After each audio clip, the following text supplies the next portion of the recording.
लगातार जो ऑडिट ना होना और अकाउंट्स ना बनाना जो विजेंद्र जी ने बताया है, हमने हमेशा श्वेत पत्र की भी मांग की थी सदन में भी कि वाइट पेपर लाए सरकार, जिसमें दूध का दूध पानी का पानी हो जाए। ठीक कहा राजकुमार आनंद जी ने कि एक अपने जल मंत्री जो पहले थे उनकी स्किन बचाने के लिए ये सब काम हो रहा है, क्योंकि पहले से ही वो लोग मुसीबत में हैं और मुसीबत में पड़ जाएंगे। इस वक्त जो अभय वर्मा जी ने कही, मेरी विधानसभा में 1 साल से गोंडा विधानसभा की 100 गलियों में सीवर का पानी, स्लीपर बलबला रहे हैं, सड़कों पर लैट्रिन बह रही है, बहुत बुरी स्थिति थी। और मैं बार बार सीओ जल बोर्ड से लेकर आतिशी मंत्री से लेकर हर जगह टक्कर मारता रहा। धीरे धीरे उन मशीनों को 9 मशीनें थी 2 कर दी गई। ये जानबूझकर एक सौतेला व्यवहार करना, डिस्क्रिमिनेशन और पॉलिटिक्स उन्होंने किया। बड़ी मुश्किलें हासिल करने के बाद आज 8 मशीनें आई हैं और बमुश्किल हम क्षेत्र को संभाल पा रहे हैं। तो एक तरफ जो विजेंद्र गुप्ता जी ने बताया कि पैसे बच रहे हैं, यूटिलाइज नहीं हो रहे, और हमें ये कहा जा रहा है कि पैसे है नहीं। कैसी विडंबना की ये सरकार है।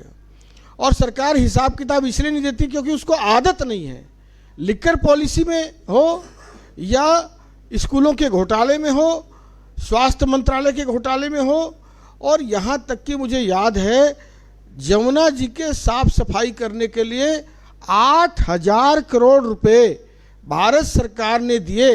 और उस समय के तात्कालिक जल मंत्री गजेंद्र सिंह शेखावत जी ने दिल्ली सरकार को पत्र लिखा और कहा कि यमुना जी साफ नहीं हुई हैं, वो 8,000 करोड़ रुपए आपने कहाँ खर्च किए, इसका जवाब दे दीजिए।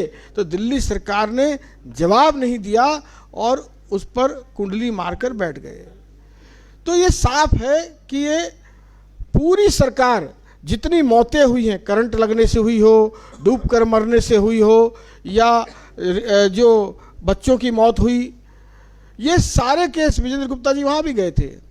तो इन सारी मौतों के पीछे दिल्ली का और सारी जो व्यवस्था खराब हुई है, तिहाड़ जेल में दिल्ली की रोजमर्रा के काम बंधक पड़े हैं, क्योंकि मुख्यमंत्री तो कुछ करते नहीं, भत्ता लेते हैं और तनख्वाह ले रहे हैं, लेकिन काम कुछ नहीं कर रहा क्योंकि उनको अधिकार भी कोर्ट ने नहीं दिए हैं। तो कुल मिलाकर के इस सरकार को तो 1 सेकंड भी रहने का हक नहीं है। विजेंद्र गुप्ता जी ने जो आज बात उजागर की है, इससे पहले भी एसीबी में गए थे और एक हॉस्पिटल्स के भ्रष्टाचार, खासकर एलएनजेपी का, जो 400 कुछ करोड़ से 4 साल में काम न करके 1100 से ऊपर करोड़ का कर दिया गया। तो इन सब विषयों को जरूर मीडिया संज्ञान में ले और पब्लिक डोमेन में इन बातों को जाना चाहिए, सत्य उजागर होना चाहिए। बहुत बहुत धन्यवाद।